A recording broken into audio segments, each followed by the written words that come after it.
Hello বন্ধুরা, মনস ব্লগে স্বাগত।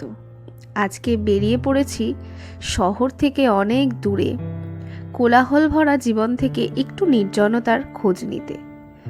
তো চলো, আজকে বেরিয়ে পড়লাম নতুন একটা জায়গায় তোমাদেরকে সঙ্গে করে। আর গ্রামের পথ, গ্রামের দৃশ্য দেখতে কারই না ভালো লাগে। তো চলো, আমার সাথে সাথে তোমরাও এই প্রাকৃতিক সৌন্দর্যের স্বাদ আস্বাদন করো। তো আমিও বেরিয়ে পড়লাম, আর কোথায় যাচ্ছি এই ভিডিওটাই কিন্তু পুরোটা থাকবে। তো তোমরা দেখতে থাকো। দেখো, কথা বলতে বলতে চলেই গেলাম। জটার দেউলে এসে পৌঁছালাম। জটার দেউল জায়গাটা তো শুনতেই পেলে, জায়গাটা হচ্ছে জটার দেউল। খুব একটা যে দূর আছে সেটা বলবো না, এটা রায়দিঘির খুব কাছেই। তো এখানকার প্রাকৃতিক সৌন্দর্য সম্পর্কে কি বলবো, দেখতেই পাচ্ছ, মুগ্ধ হয়ে যাবে। আর এই যে শিব মন্দিরটা তোমরা দেখতে পাচ্ছ, এক্ষুনি দেখতে পাবে, এই শিব মন্দিরটা কিন্তু অনেক অনেক বছর আগেকার। আমার সাথে আশেপাশটা কিন্তু ভালো করে দেখে নাও, খুবই সুন্দর জায়গা, একদম ফাঁকা ফাঁকা জায়গা। এখানে কিন্তু অনেকে পিকনিক করতেও আসে। তো আমরা যদিও পিকনিক করতে যাইনি, আমরা খেয়ে দিয়েই গেছিলাম। তো সেটারও একটা ভিডিও আসছে অবশ্যই, কী কী খেলাম না খেলাম সেটা একটা নেক্সট পার্টে আসছে।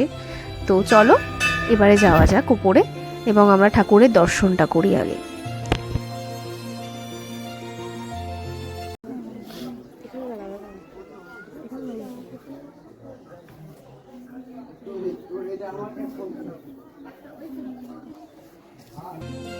তো কি বন্ধুরা, তোমরা দেখতে পেলে তো ঠাকুরকে?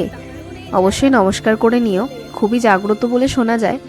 তো আমরাও নমস্কার করে নিলাম, আর মন্দিরের আশেপাশটা একবার পুরোটা প্রদক্ষিণ করছি আমি। তো তোমাদের পুরো মন্দিরটা একবার ঘুরে দেখাচ্ছি।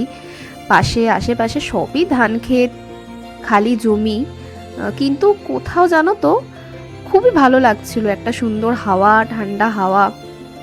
তো কাছেই নদী আছে, তো খুবই সুন্দর লাগছিল। একটা বেশ লোকজন অনেকেই এসেছিল, ভালোই লাগছিল। কিন্তু এরকম সব সময় যে একটা শহরের মধ্যে থাকা, কোলাহলের মধ্যে থাকা থেকে যদি একটু আমরা দূরে কোথাও যাই, মানে এরকম ফাঁকা জায়গাতে, তো কোথাও মনে হয় যে কি যে খুবই ভালো লাগে। তো এরকম যদি থাকে, দেখো সর্ষের ক্ষেত, তাহলে তো কোনো কথাই না। যাই হোক, নেক্সট পার্ট কিন্তু আবার আসতে চলেছে। আশেপাশটা খুবই সুন্দর লেগেছে, দাঁড়িয়ে ফটোও তুলেছি অনেক, ভিডিও তো তোমাদের জন্য করতেই হবে। তো ভিডিওটা যদি ভালো লেগে থাকে অবশ্যই কিন্তু সাবস্ক্রাইব করবে, আর অবশ্যই যদি একবার রায়দিঘি যাও তো এখানে অবশ্যই ঘুরে এসো। তো নেক্সট পার্ট আসছে খুবই তাড়াতাড়ি, রিভার সাইড। তো ততক্ষণের জন্য সবাই সঙ্গে থেকো, খুব তাড়াতাড়ি নেক্সট পার্ট নিয়ে আসছি। ততক্ষণের জন্য সবাই ভালো থেকো।